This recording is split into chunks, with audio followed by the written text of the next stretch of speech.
4 ఏళ్లకే ఊపిరితిత్తుల సమస్యతో మృతి చెందిన చిన్నారి. ఓ చిన్న పల్లి గింజ ఒక చిన్నారి ప్రాణం తీసేసిందంటే మీరు నమ్ముతారా? అబ్దుల్లాపూర్ మేట్ మండలంలో లష్కర్గూడలో ఒక చిన్నారి వేయించిన పల్లీలను తింటూ ఉన్నట్లుండి శ్వాస తీసుకోవడంలో ఇబ్బంది పడడం తన తల్లి గమనించి అదే రోజు రాత్రి ఆసుపత్రికి తీసుకెళ్లారు.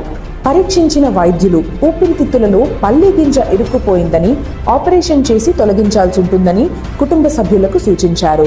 కాగా చికిత్స పొందుతూ ఆ చిన్నారి మృతి చెందింది. ఇది ఎంతో విషాదమైనటువంటి విషయం. ఈ విషయం పట్ల తమ బాధను వ్యక్తం చేసుకుంటున్నారు డాక్టర్ అన్వేష్ రెడ్డి గారు. అయితే ఈ విషయాన్ని మీ ముందుకు తీసుకురావడానికి గల కారణం ఏమిటంటే, ఇటువంటి సన్నివేశాలు జరగకుండా ఉండటం కోసం ఎటువంటి జాగ్రత్తలు తీసుకోవాలి అనే విషయం పైన మీకు అవగాహన కల్పించడం కోసమే. 5 సంవత్సరాల కంటే తక్కువ వయసు ఉన్న పిల్లలకు వేరుశనగ, జీడిపప్పు, బాదం గింజలు, క్యాండీలు, కొబ్బరి ముక్కలు మొదలగు గట్టి పదార్థాలను తినిపించేటప్పుడు పిండి చేసి ప్యూరీ ఫామ్ లో మాత్రమే అందించగలరు. ఇకపై ఈ నిబంధనను పాటించి మరొక ఏ చిన్నారికి ఇటువంటి సన్నివేశం జరగకుండా కాపాడండి. 4 ఏళ్లకే ఊపిరితిత్తుల సమస్యతో మృతి చెందిన చిన్నారి. ఓ చిన్న పల్లి గింజ ఒక చిన్నారి ప్రాణం తీసేసిందంటే మీరు నమ్ముతారా?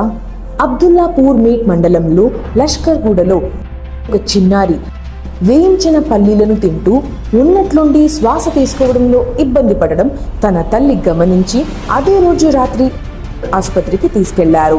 పరీక్షించిన వైద్యులు ఊపిరితిత్తులలో పల్లి గింజ ఇరుక్కుపోయిందని, ఆపరేషన్ చేసి తొలగించాల్సి ఉంటుందని కుటుంబ సభ్యులకు సూచించారు. కాగా చికిత్స పొందుతూ ఆ చిన్నారి మృతి చెందింది.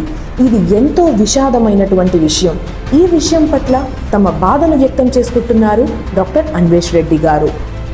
అయితే ఈ విషయాన్ని మీ ముందుకు తీసుకురావడానికి గల కారణం ఏమిటంటే, ఇటువంటి సన్నివేశాలు జరగకుండా ఉండటం కోసం ఎటువంటి జాగ్రత్తలు తీసుకోవాలి అనే విషయం పైన మీకు అవగాహన కల్పించడం కోసమే. 5 సంవత్సరాల కంటే తక్కువ వయసు ఉన్న పిల్లలకు వేరుశనగ, జీడిపప్పు, బాదం గింజలు, క్యాండీలు, కొబ్బరి ముక్కలు మొదలగు గట్టి పదార్థాలను తినిపించేటప్పుడు పిండి చేసి ప్యూరీ ఫామ్ లో మాత్రమే అందించగలరు. ఇకపై ఈ నిబంధనను పాటించి మరొక ఏ చిన్నారికి ఇటువంటి సన్నివేశం జరగకుండా కాపాడండి.